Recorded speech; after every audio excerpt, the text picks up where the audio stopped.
Bonjour, nous sommes en 2021, nous sommes dans le site de l'Institut Docteur Angélique, dans une série de vidéos consacrées aux commentaires des psaumes. Ce sont des commentaires catholiques, donc, qui regardent le sens de l'Esprit Saint, le sens allégorique très souvent, parce que, au sens littéral, ça présente peu d'intérêt. Et donc, j'en suis rendu au psaume 108, que je voudrais lire en l'appliquant à la vie de Sainte Thérèse de l'Enfant Jésus.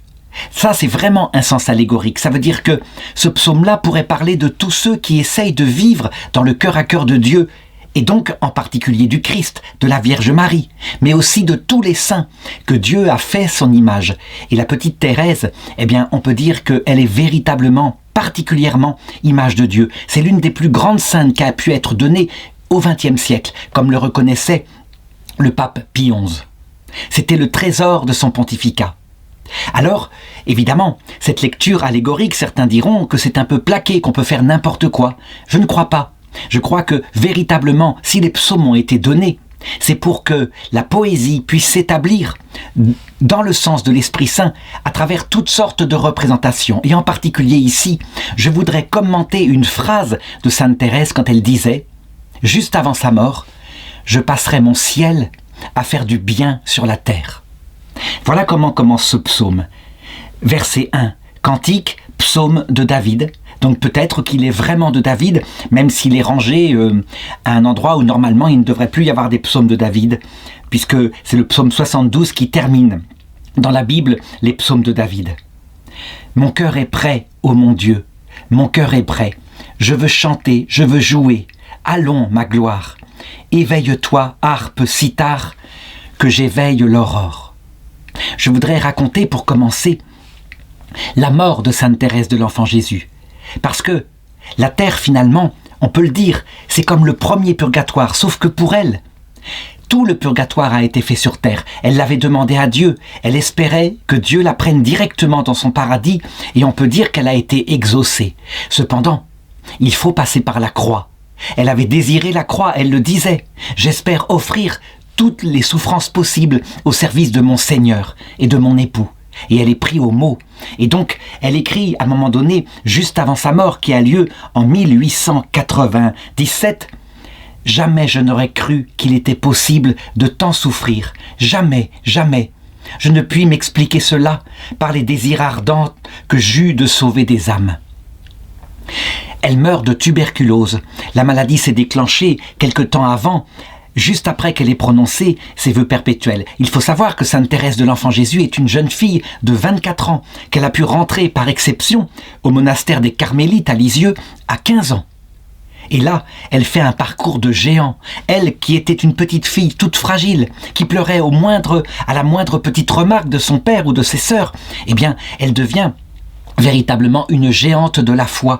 Et on s'en aperçoit parce que, dans sa maladie, sa sœur, qui était la supérieure du couvent, lui suggère, ne serait-ce que pour l'occuper, mais aussi parce qu'elle a un talent d'écriture extraordinaire, d'écrire sa vie, de raconter tout ce qu'elle a, tous ses souvenirs. On sait à quel point elle racontait bien. Elle avait réalisé des petites récréations déjà pour le monastère. Et il s'avère que c'est ce livre-là qui la fera connaître. En tout cas, ce qu'on peut dire avec le psaume, c'est que son cœur est prêt. Elle n'attend qu'une chose, c'est que le Seigneur vienne la chercher. Il y a une tradition dans les monastères, et en particulier chez les carmélites, que quand une sœur va partir pour le ciel, on réunit la communauté. On veut assister aux derniers instants, parce que très souvent, c'est vrai, on dirait qu'il y a comme une porte qui s'ouvre, et le visage de celui qui est mourant s'illumine, comme s'il voyait la Sainte Vierge, et donc dans ses yeux, on voit quelque chose du ciel. Toujours est-il que vers 5 heures, ce 30 septembre 1897, voilà ce qu'écrit sa sœur Pauline, supérieure du couvent, mère Agnès de Jésus. J'étais seule auprès d'elle, et son visage changea tout d'un coup, et je compris que c'était la dernière agonie. Lorsque la communauté entra dans l'infirmerie, elle accueillit toutes les sœurs avec un doux sourire. Elle tenait son crucifix et le regardait constamment. Pendant plus de 2 heures, un râle terrible déchira sa poitrine. Son visage était congestionné, ses mains violacées. Elle avait les pieds glacés et tremblait de tous ses membres. Une sueur abondante perlait en gouttes énormes sur son front et ruisselait sur ses joues. Elle était dans une oppression toujours croissante et jetait parfois, pour respirer, de petits cris involontaires. Pendant ce temps si plein d'angoisse pour nous, on entendait par la fenêtre, et j'en souffrais beaucoup, tout un ramage de rouge-gorge et d'autres petits oiseaux, mais si fort et si près et si longtemps, je priais le bon Dieu de les faire taire.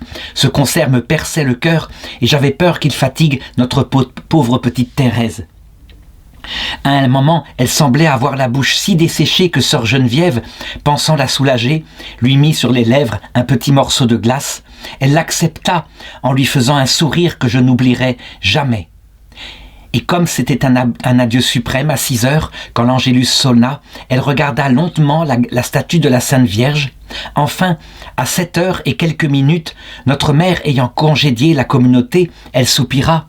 « Ma mère, n'est-ce pas encore l'agonie? Ne vais-je pas mourir ?»« Oui, ma pauvre petite, c'est l'agonie, mais le bon Dieu veut peut-être la prolonger quelques heures. » Et elle reprit avec courage, « Eh bien, allons, allons. » Et je ne voudrais pas moins longtemps souffrir.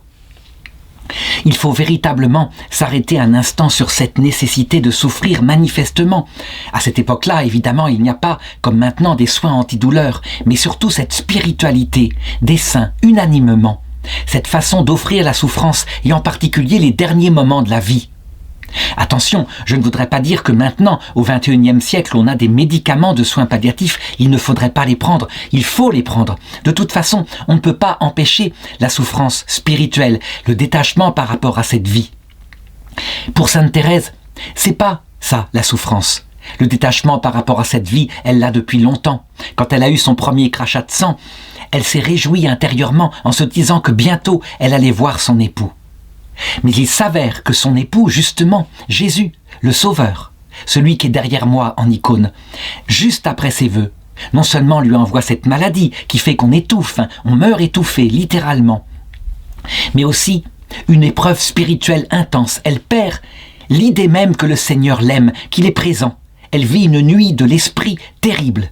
Et on peut se demander, là, en l'occurrence, puisque ça ne peut venir de Dieu, pourquoi permet-il cela? Et pourquoi pour les autres, toutes sortes de souffrances? Pourquoi est-ce que la vie se passe ainsi dans la souffrance, parfois? Eh bien, l'explication, Sainte Thérèse, on peut dire qu'elle l'a reçue de Dieu, de Jésus-Christ, et nous l'avons aussi. Cette terre est une préparation. C'est un premier purgatoire, c'est une demeure du purgatoire, c'est ce qu'on appelle un enfer, non pas au sens de l'enfer des damnés, mais un lieu inférieur. Et il y en a d'autres, c'est une échelle de Jacob qui mène au ciel, et cette terre, c'est le premier barreau de ce purgatoire. Si on peut sortir de cette vie avec le cœur tout humble, sans illusion sur soi, comme c'est le cas pour Sainte Thérèse, après de telles souffrances, évidemment, elle n'est plus rien. Et d'autre part, en ayant gardé de tout son cœur l'amour de Dieu, qui pourtant se cache, et l'amour du prochain, alors le cœur est prêt. Il est prêt pour entrer dans la vision béatifique. On ne peut pas voir Dieu sans l'aimer, ça tout le monde le comprend. Dieu n'est pas un objet, c'est une personne. Il faut donc l'aimer comme dans un mariage d'amour. C'est une alliance entre l'épouse, notre âme, qui le choisit, donc qui doit connaître son cœur, et lui. Ça implique donc, pour être dans le salut, d'avoir la foi qui permet non seulement d'avoir confiance en lui, mais de le connaître. Comment pourrait-on l'aimer si on ne le connaît pas? Avec ce cœur, qui n'est pas un cœur redoutable, mais un cœur aimant. Il faut donc connaître ce qu'il a fait à la croix, et qui supprime toute l'idée que les punitions ou les souffrances qu'il nous enverrait seraient celles d'un Dieu cruel. Non, c'est un Dieu d'amour qui façonne notre cœur. Et l'amour ne suffit pas. C'est ça qui est curieux, on pense souvent que l'amour suffit, mais non, s'il suffisait, il n'y aurait pas besoin de toutes ces souffrances. Il faut aussi mourir à soi-même. On ne peut pas voir un tel être face à face, dans son essence infinie.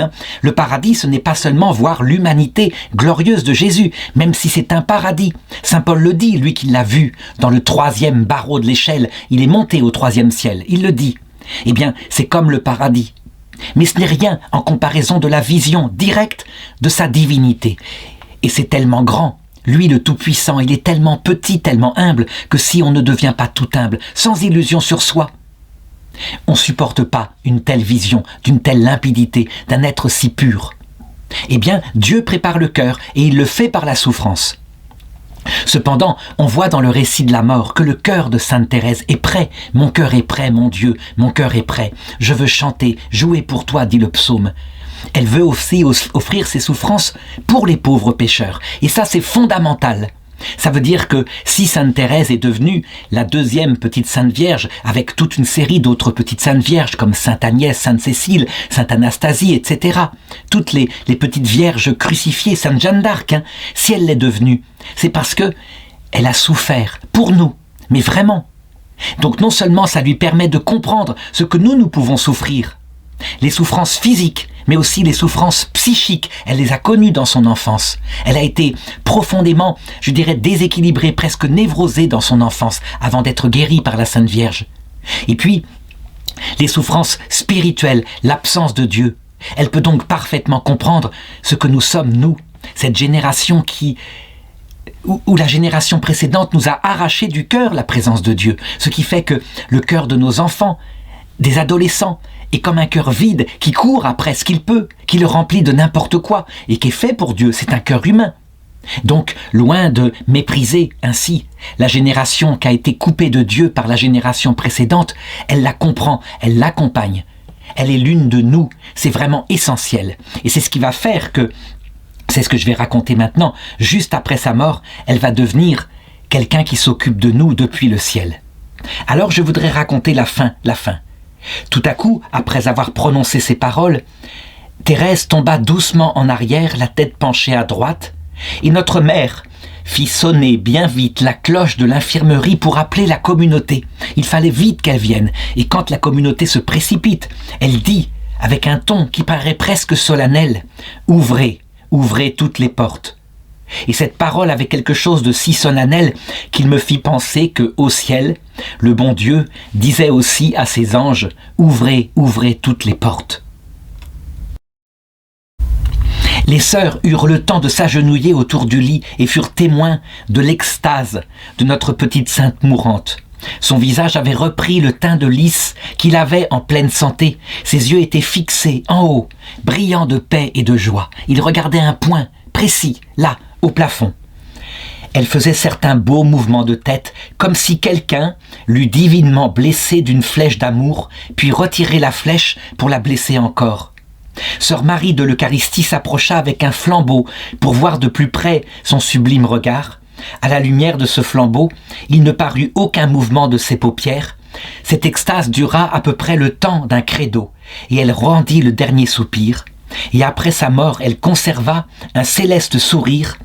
Elle était d'une beauté ravissante, elle tenait si fort son crucifix qu'il fallut l'arracher de ses mains pour l'ensevelir.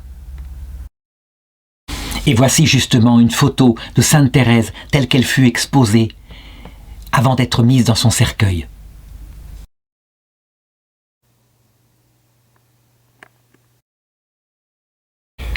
Je voudrais raconter maintenant la suite de ce qui s'est passé pour elle.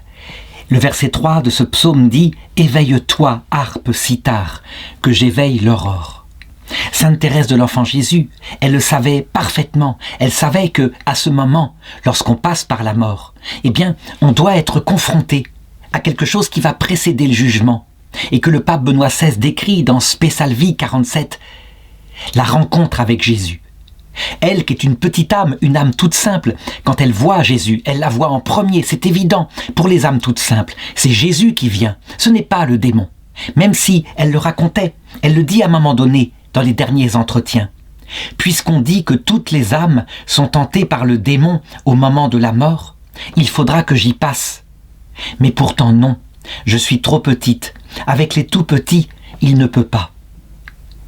Pourquoi est-ce qu'on peut dire que, après la rencontre avec Jésus, accompagnée des saints et des anges, elle a tout de même dû être confrontée à Lucifer, qui lui est apparu dans toute sa lumière?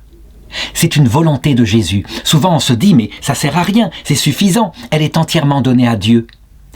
Pendant la vie terrestre, le démon nous attaque, il nous attaque comme Satan. Il essaye d'appuyer sur les passions, les pulsions principales qu'il y a dans notre être, qu'il connaît parfaitement, pour les augmenter, pour nous habituer à l'égoïsme. Son but, c'est de nous disposer, de nous préparer à la rencontre avec lui, lorsqu'il nous présentera en vérité le mystère de l'iniquité. C'est ce que dit saint Paul en 2 Thessaloniciens chapitre 2. Auparavant doit venir l'être impie, celui qui se pose à la place de Dieu. On se demande pourquoi c'est nécessaire.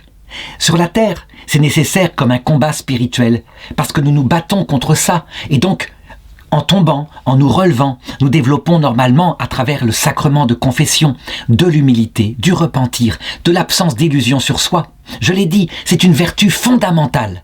Et puis, lorsque Dieu nous relève, de l'amour, de la reconnaissance, c'est ainsi que grandit notre âme, et qu'elle produit aussi les vertus morales, mais pas entièrement. Le Seigneur ne le veut pas, il laisse en nous une écharde. Si nous étions parfaits, très souvent, nous deviendrons orgueilleux. Pour la petite Thérèse, je pense vraiment, avec son confesseur, qu'elle était parfaite, qu'elle n'a jamais péché mortellement, volontairement.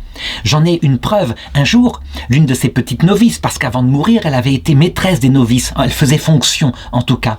Elle s'appelait, cette petite novice, Sœur Marie de la Trinité, lui avoue très simplement, très ingénument, ses grandes tentations par rapport à la pureté. Ça veut dire qu'elle a des pensées sexuelles, très fortes, qui la prennent comme ça, et elle lui raconte. Et Sainte Thérèse lui répond tout à fait ingénument, ça sera Sœur Marie de la Trinité qui le racontera. Ah, vous avez ça. Ah ben moi je n'ai pas ça. Ah c'est curieux, moi je n'ai pas ce genre de tentation.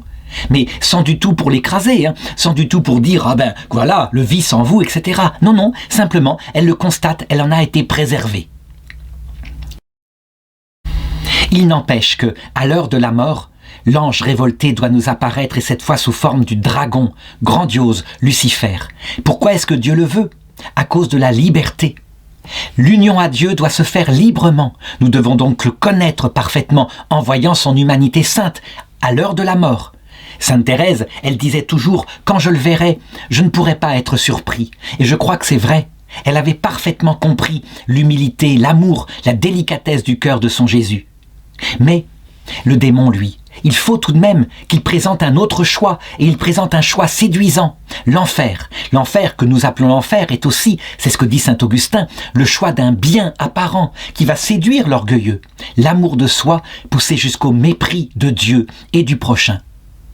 Il l'a donc fait, mais pour sainte Thérèse, comme elle l'avait prévu, il n'a eu aucun pouvoir, ça a glissé sur son âme, elle ne regardait que Jésus, c'est certain. Il savait qu'il était perdu avec elle, mais il tente pour chacun d'entre nous. Nous sommes plus égoïstes, et donc nous sommes davantage tentés. Il y a un combat, ce qu'on appelle la bataille d'Armageddon qui se passe à ce moment-là. Il faut appeler à l'aide le Seigneur, et aussitôt il vient à notre aide, et il nous porte par sa grâce. Nous ne le suivons pas. Il est probable, par contre, que pour les gens qui ont eu le cœur dur en cette vie, qui se croyaient quelqu'un, le premier à venir, c'est le démon. Et ces gens-là le suivent. Parce que, étant donné que le démon est dur, que le démon propose un bonheur fait de dignité, il correspond à leur cœur. On pourrait dire que ce que je dis est injuste, que c'est de la part du Seigneur injuste. Non, il ne faut pas s'illusionner. Si le Seigneur permet parfois que le démon vienne en premier, et que donc la personne le suive, parce que qui peut résister à un tel ange si grand quand nous sommes dans le péché ? S'il le permet, c'est parce qu'évidemment, il viendra à notre aide. Il n'ira pas, il ne promet, il ne laissera pas le démon ainsi nous séduire jusqu'au bout. Et là, repentant, les hommes au cœur dur, se frappent la poitrine en disant « Comment j'ai pu confondre ? Comment j'ai pu confondre ?» Mais oui, il façonne ainsi le cœur des hommes durs dans l'humilité. Chaque moment, le moment de la mort est adapté à chacune de nos âmes, on peut le dire. Pour certaines âmes qui ont gravement péché, l'agonie ne se passe pas dans la paix comme sainte Thérèse. Elle se passe dans des grands remords de conscience et ils ne veulent pas lâcher leur péché. Souvent, il faut que le prêtre vienne et leur propose la confession. Ça aussi, c'est une permission de Dieu, afin que on fasse une dernière confession à l'heure de la mort. En tout cas, évidemment et très évidemment, pour sainte Thérèse, l'entrée dans la vision béatifique se fait ce jour même, sans attendre. Elle voit Dieu face à face. Et sans attendre, ce jour même, on en est certain. Comment est-ce que je le déduis ? Parce que, tout simplement, je connais sainte Thérèse de l'Enfant Jésus en l'ayant prié, en l'ayant fréquenté par la prière. Ce jour-là se réalise le verset 4. « Je veux te louer chez les peuples, Yahvé. Je veux jouer pour toi dans les pays. » Ce jour même, elle commence son apostolat sur la terre. On pourrait dire, mais comment ça ? Elle va d'abord visiter le ciel. Mais bien sûr qu'elle visite le ciel, mais il n'y a aucune espèce de contradiction. Quand elle vient sur la terre, elle emporte le ciel avec elle, elle est dans la vision béatifique. Sainte Thérèse de l'Enfant Jésus ne quitte jamais le ciel au sens profond. Et puis, elle revient de l'autre côté pour revoir tous ceux qui sont présents, les millions, les milliards de personnes qui sont de l'autre côté. Mais elle passe vraiment son temps à faire du bien sur la terre. Comment peut-on dire ça ? Est-ce qu'il n'y aura pas possibilité pour certains d'entre nous de rester là-haut ? Il y en a marre de la terre, c'est tellement gris. Oui, mais elle brûle d'amour pour les âmes. Elle a vécu que pour ça. Elle voulait être missionnaire. Elle est devenue la patronne des missionnaires. Et ce n'est pas pour rien si l'Église l'a canonisée avec ce titre-là. Oui, elle a commencé. Et donc, le verset 5, en un sens allégorique, je peux le lire. Grand par-dessus les cieux ton amour, jusqu'aux nues ta vérité. Le premier apostolat de Sainte Thérèse, ça a été son petit livre, appelé l'Histoire d'une âme. D'abord, les sœurs l'ont imprimé en quelques exemplaires pour les couvents Carmes de France, afin qu'il soit distribué, qu'on puisse lire certains passages, et comme ça aidait à la prière, ça permettait de monter. Puis elles s'aperçoivent très vite que il y a des gens qui sont amis des monastères Carmes qui voudraient en avoir quelques exemplaires. Donc, elle les dit en un peu plus nombreux. Et très vite, ça se répand. Et très vite, il faut éditer une vraie édition. Et en quelques années, c'est 10 000 exemplaires, 100 000, 1 million. Des millions, des traductions dans toutes les langues.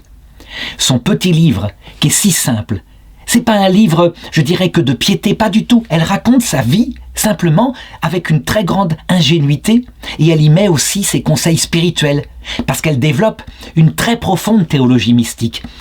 Son plus grand souci, elle, comme maîtresse des novices, et aussi avec la propre connaissance de ce qu'elle a vécu, elle a souffert, je l'ai dit, elle n'est pas une petite parfaite, c'est pas vrai.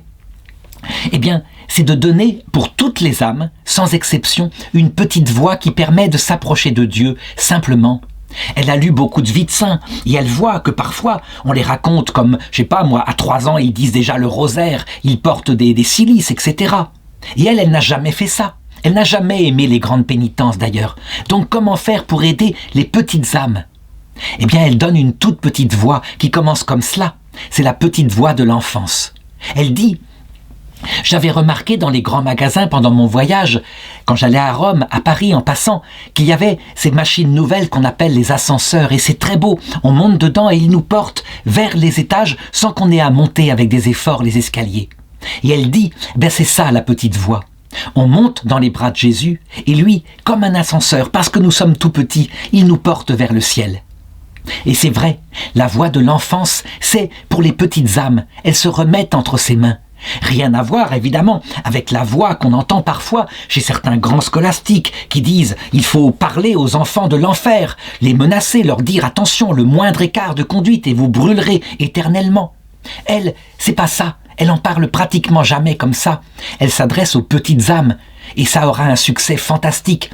Le jansénisme, qui est la grande hérésie de l'époque, qui consiste justement à insister sur les diables, sur la damnation, sur les démons, sur la nécessité des vertus, sur l'impossibilité de communier à la messe tellement on est indigne, elle va le tuer. Vraiment, plus que tout le magistère de l'Église, elle aura plus d'efficacité contre le jansénisme. Et ce qui est étonnant, c'est que les petites âmes sont attirées.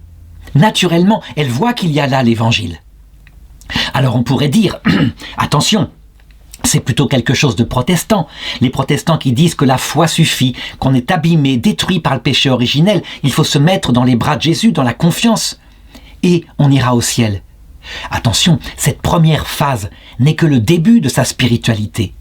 Quand elle fait ses vœux, elle le dit. La phase ultime, c'est maintenant l'épouse, mon époux. Elle fait un pacte de sang avec lui, et le Seigneur la prend au mot. Ça veut dire qu'elle n'est plus seulement la petite enfant dans les bras, comblée de plaisir de sucette, de plaisir sensible par la prière, par son Seigneur, mais l'épouse qui collabore avec son époux, et qui se met à rentrer dans le même mystère de la croix que lui, le jour même de ses vœux, ou le lendemain. Voilà, la croix le frappe. Le mystère de l'épouse, c'est quelque chose que les protestants refusent. Ils disent « Mais non, on ne peut pas collaborer avec Dieu, on ne peut pas être co-rédempteur, qui le pourrait ?» Eh bien, elle le prouve tout simplement. Je sais qu'il y a un débat dans l'Église sur la co-rédemption de Marie ou celle des saints. Mais c'est un débat idiot. Bien sûr qu'on est co-rédempteur. que Jésus, le seul Rédempteur, nous nomme co-rédempteurs. Et c'est ce qu'elle fait en offrant ses souffrances pour les âmes du purgatoire. Et elle les a pris vraiment. Et ensuite, étant devenue semblable au Christ, ayant souffert, comprenant les petites âmes qui connaissent le désespoir sur terre, elle pouvait les visiter une par une, d'abord par ce livre, et puis très vite, par la réalité de ses apparitions. On sait, c'est quelque chose de très très important, que Jésus dit en Jean chapitre 14, verset 13, verset 12, il le dit quelque chose que la théologie protestante ne regarde pas assez. C'est un verset qui pour nous, par contre, catholiques, nous parle vraiment. En vérité, je vous le dis, qui croit en moi fera lui aussi les œuvres que je fais. Il en fera même de plus grandes, parce que je vais vers le Père. Sainte Thérèse de l'Enfant Jésus a réalisé cela. Je crois que si on regarde la prédication de Jésus pendant sa vie terrestre, il a touché quelques villages de Galilée, très peu. Si on regarde maintenant l'apostolat de Sainte Thérèse de l'Enfant Jésus, ce sont des milliards de personnes qu'elle touche sur la terre, la catholicité tout entière. On pourrait dire, mais ça vient du Seigneur. Bien sûr que ça vient du Seigneur, que tout vient du Seigneur, que c'est lui qui fait tout, et que Sainte Thérèse n'est que son épouse. N'empêche qu'il le veut. Elle fait des œuvres plus grandes en quantité que lui. Même si, comme le dit la suite du psaume, « Tout ce que vous demanderez en mon nom, je le ferai, afin que le Père soit glorifié dans le Fils. Tout ce que vous demanderez, je le ferai. » Il faut bien comprendre, cette petite phrase à laquelle on ne fait pas attention, « afin que le Père soit glorifié dans le Fils », elle est centrale. Ce comportement de Jésus avec tous ses saints, avec les rois et reines de son cœur, avec la petite Thérèse, eh bien, c'est la révélation ultime de la relation qu'il a avec son Père. Dans la Trinité, les personnes de la Trinité n'arrêtent pas de faire cela. On le voit dans l'Écriture. Quand le Père dit « Je lui ai tout remis entre ses mains, écoutez-le ». Quand le Fils dit « Alors il remettra tout dans les mains du Père à la fin du monde ». C'est quoi? C'est que chaque personne met l'autre au-dessus d'elle-même. Le Verbe, quand il est venu sur terre, il ne parlait que du Père. Jésus ne parlait que du Père. Il ne parlait pas de lui. Les musulmans disent, mais quand a-t-il dit qu'il fallait l'adorer? Il ne parle que de Dieu, son Père. Oui, il ne parle que de Dieu, son Père. Et son Père ne parle que, quand son Père parle, quand son Père intervient dans les évangiles, il ne parle que de Jésus. Et l'Esprit Saint qui vient dans notre cœur ne parle que du Père et du Fils en de puissants gémissements d'amour. C'est comme ça que ça se passe. Eh bien, cette humilité immense qu'il y a dans le cœur de la Trinité, on peut dire que quand nous nous abaissons devant lui, il la réalise avec nous, il nous élève au-dessus de lui. Je sais que certains protestants disent « Vous faites de Marie la reine du ciel, c'est une hérésie, la reine du ciel dans l'écriture c'est une déesse païenne ». Mais non, ça veut dire ça. Ça veut dire que quand nous nous abaissons et que nous demandons à Dieu quoi que ce soit, il le fait. Et vraiment, et c'est même matériel. Ça veut dire que Sainte Thérèse n'a pas cessé de commencer à apparaître physiquement avec son corps qui n'est pas le corps ressuscité encore, elle n'est pas comme la Vierge Marie, mais avec son corps sensible à ceux qui avaient besoin d'elle. Sans arrêt, pendant la guerre 14 qui va être déclarée à peu près 15 ans, un peu plus de 15 ans après sa mort, eh bien, sans arrêt, les poilus qui la connaissent déjà, qui portent sur elle une petite médaille avec la future Sainte Thérèse, elle n'est même pas canonisée. Sans arrêt, ils témoigneront au fort des combats qu'ils la voyaient apparaître, elle était là, auprès d'elle, elle les soutenait. Donc, on peut le dire, sa prédication est totale, grand par-dessus les cieux ton amour, jusqu'au nu ta vérité. Quand elle prêche l'amour uni à la vérité ensemble, elle est vraiment l'image de Jésus. La marque de Jésus, c'est justement ça. En lui se sont unis amour et vérité. Il y a deux erreurs dans la foi catholique, deux erreurs qui peuvent arriver et qu'on repère sans arrêt et que le démon ne cesse d'imposer à nos âmes. Quand on exalte l'amour contre la vérité, donc c'est quand on voit par exemple des prêtres ou des évêques qui disent à des grands pécheurs « C'est pas grave, péché, le Seigneur est miséricordieux, il pardonnera, d'ailleurs il n'y a pas de péché devant lui, il comprend notre misère. » Et souvent, de l'autre côté, il y a des opposés qui mettent le curseur du côté de la vérité, qui exaltent la vérité, mais quelquefois sans l'amour. Et ils disent, le moindre péché, c'est un péché mortel, si vous venez à mourir comme ça, vous irez aussitôt en enfer, etc. Le Christ n'est pas ni l'exaltation de la vérité sans l'amour, ni l'exaltation de l'amour sans la vérité. L'amour sans la vérité, on se noie et on meurt, on ne sait plus où est le bien. La vérité sans l'amour, c'est comme des coups de hache dans la figure. On est dans la vérité, c'est un Seigneur effrayant qui est appelé, désespérant, parce que qui peut être digne de lui? En Sainte Thérèse, amour et vérité se sont unis. Voilà son apostolat. Elle est l'image du Dieu invisible, l'image de Jésus véritablement. Verset 6. Ô Dieu, élève-toi sur les cieux, sur toute la terre ta gloire. Et oui, par la petite Thérèse, la gloire de Jésus s'est étendue sur toute la terre. Pour que soient délivrés tes bien-aimés, sauve par ta droite, réponds-nous. Patronne des missions, à l'équivalence de saint François Xavier qui, lui, est mort sur les terrains, en mission, mort de misère, en expérimentant, la bêtise des commerçants portugais et espagnols qui empêchaient l'évangélisation. Et pourtant, il y est allé jusqu'au bout.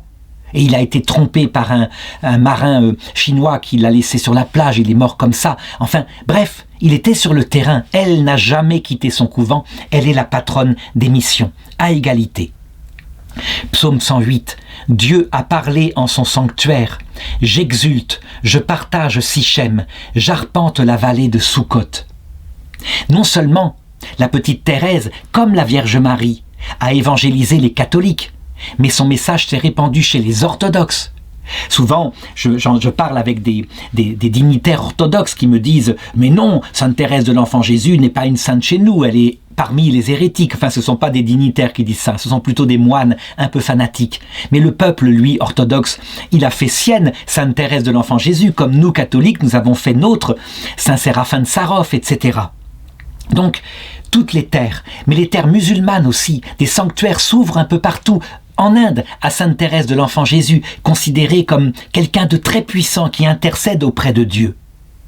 Et c'est une armée immense de ceux qu'elle envoie avec elle en mission sur la terre. Pourquoi? Parce que la royauté de Sainte Thérèse sur le cœur de Dieu, comme elle est tout humble, que son immense puissance sur la terre est grande, eh bien, fait que des tas d'anges et des tas de personnes du ciel se mettent à son service et elle les envoie. Son plus grand bonheur, c'est d'envoyer une armée qui vient, elle aussi, faire du bien sur la terre. Voilà ce que dit le verset 9. « À moi Galaad, à moi Manassé, Éphraïm, l'armure de ma tête, Juda, mon bâton de commandement, Moab, le bassin où je me lave, et sur Édom, je jette ma sandale. Contre la Philistie, je crie victoire. » Je voudrais raconter ici une histoire particulière qui m'avait beaucoup frappé sur l'apostolat visible, pas seulement invisible, de la petite Thérèse. Ça se passe justement dans les pays qui pourraient être symbolisés par la Philistie, même si ce n'est pas tout à fait la même chose. Ça se passe en Algérie française, dans les années 60, au moment de la décolonisation.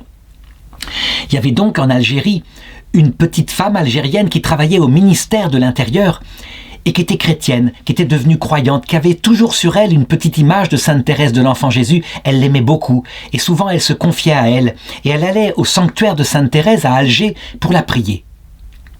Et un jour, alors qu'elle travaillait comme ça, avec beaucoup de mérite, dans un bureau du ministère, elle qui n'avait personne d'autre, elle s'occupait avec son salaire de sa mère, qui était malade.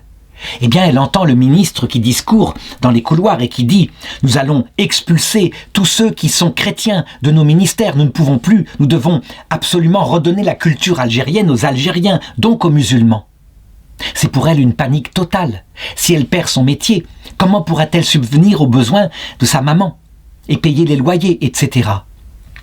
Et donc, quand arrive le repas de midi, son réflexe, c'est de courir, sans manger, au sanctuaire de Sainte Thérèse de l'Enfant Jésus. Et là, elle se confie à elle et elle la supplie d'intervenir pour elle afin qu'elle ne perde pas son travail. Donc on le voit, c'est une prière très simple, une prière sur quelque chose de matériel, c'est pas quelque chose de spirituel. Et puis elle revient au ministère pour faire son travail l'après-midi. Et là, elle a la surprise d'être convoquée par le ministre lui-même, qui l'appelle, qui la convoque dans son bureau, et qui est furieux, et qui porte vraiment, il lui dit, vous êtes mis à pied, et vous êtes immédiatement renvoyé pour un manque au devoir de réserve. Et elle est paniquée, elle dit « Qu'est-ce que j'ai fait ? Qu'est-ce que j'ai fait ? Comment ça, qu'est-ce que vous avez fait ?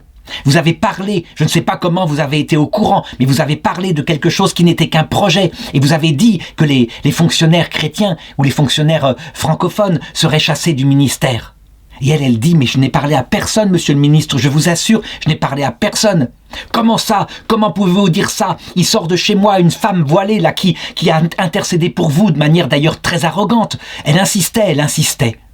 Et la petite dame en question a tout d'un coup une intuition. Elle sort de sa poche cette photo-là, exactement, celle-là. Et elle lui dit « Monsieur le ministre, est-ce que ça serait pas par hasard cette femme-là ?» Ben dit « Bien sûr, c'est cette femme-là, vous voyez, vous la connaissez. » Mais monsieur le ministre, elle est morte depuis 1897, c'est Sainte Thérèse de l'Enfant Jésus. Et le ministre vérifie, il regarde. Il en était tout bouleversé, bien évidemment. Et c'est comme ça qu'elle ne perdit pas son travail, ni d'ailleurs les autres qui étaient algériens chrétiens, comme ça. Donc voilà le genre d'intercession que fait Sainte Thérèse de l'Enfant Jésus. Et elle le fait partout, y compris dans les pays musulmans. Alors ensuite, je voudrais lire, à partir du verset 11, le genre d'apostolat que fait Sainte Thérèse de l'Enfant Jésus. Eh bien, c'est un apostolat semblable à Jésus. Pourquoi est-ce que la petite Thérèse n'a même pas à demander à Jésus quand elle prend des initiatives comme ça, comme apparaître à un ministre algérien? Parce qu'elle est la reine du cœur de Jésus et que Jésus lui fait entièrement confiance. Elle peut prendre les initiatives qu'elle veut. Ce sera pareil pour nous.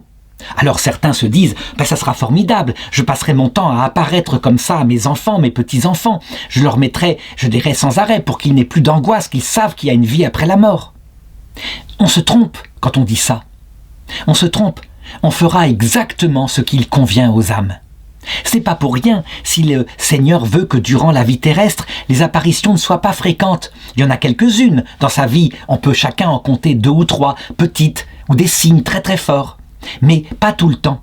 Parce que sinon, comment se ferait ce purgatoire, ce stage où on a l'impression d'être abandonné? La petite Thérèse le sait parfaitement. Elle connaît exactement les volontés de Dieu sur nos âmes. Et donc, elle le fait quand c'est important. Mais habituellement, elle le fait en agissant avec douceur et force, les 2 qualités toujours de l'amour de Dieu. Les 2 qualités qui correspondent à notre nature. La force est beaucoup moins importante que la douceur, mais parfois, quand nous avons le cœur dur, il nous faut des petites corrections. Elle est capable de les appliquer pour fortifier nos cœurs, mais elle le sait, elle qui a beaucoup souffert. Nous sommes comme des agneaux, il ne faut pas que ce soit trop fort. Celui qui passe par la petite Thérèse n'aura pas à souffrir beaucoup. Et pourtant, comme le but est de sortir de cette vie avec un cœur modeste, un cœur brisé, un cœur tout humble, eh bien, elle nous fera passer par les épreuves qu'il faut, par la croix. Sinon, nous devrions faire notre purgatoire dans l'autre monde. Et voilà ce que dit le psaume. « Qui me mènera dans une ville forte? Qui me conduira jusqu'en Édom ?» Ça, c'est l'apostolat, la pastorale forte de Sainte Thérèse, telle que la Vierge Marie aussi est capable de l'utiliser pour, je l'ai dit, fortifier nos cœurs. Sinon Dieu, toi qui nous as rejetés, Dieu qui ne sort plus avec nos armées. Du haut du ciel, la petite Thérèse et les saints et les anges et le Christ peuvent parfois se cacher dans nos cœurs, comme elle l'a vécu dans le dernier moment de sa maladie, la nuit de l'esprit. Mais en réalité, je l'ai dit, ce n'est jamais pour nous détruire, c'est toujours pour nous sauver. Elle peut le faire aux orgueilleux pour casser leur cœur orgueilleux, afin qu'ils découvrent un peu d'humilité. Elle peut le faire aux hommes humbles qui ne connaissent pas le Christ, afin que leur cœur ait soif du salut, et donc qu'ils soient prêts à le recevoir lorsqu'il leur apparaîtra à l'heure de la mort. Et elle peut le faire à nous, chrétiens, afin que nous devenions davantage humbles, parce que notre foi ne nous met pas, je dirais, en protection de l'orgueil, loin de là. Au contraire, on peut très bien aller si bien, être tellement paisible dans sa foi qu'on développe un cœur orgueilleux.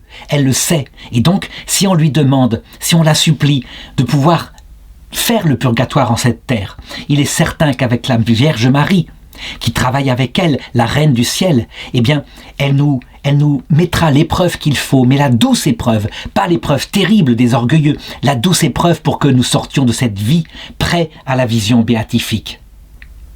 Porte-nous secours dans l'oppression, néant le salut qui vient de l'homme. Avec Dieu, nous ferons des prouesses et lui piétinera nos oppresseurs. Nos oppresseurs, au sens profond, pour la petite Thérèse, ce ne sont pas des ennemis de la chair.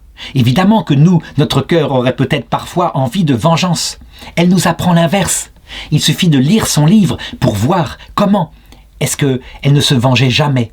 Quand elle était agacée parce qu'elle supportait les mêmes choses que nous, par des petits bruits dans l'oraison ou par une sœur revêche qui lui parlait mal, parce que la vie commune, c'est une vie difficile, ça ressemble à une vie de famille. Eh bien, elle multipliait l'amour pour cette personne, de manière à ce qu'elle ne se rende pas compte à quel point elle l'agaçait.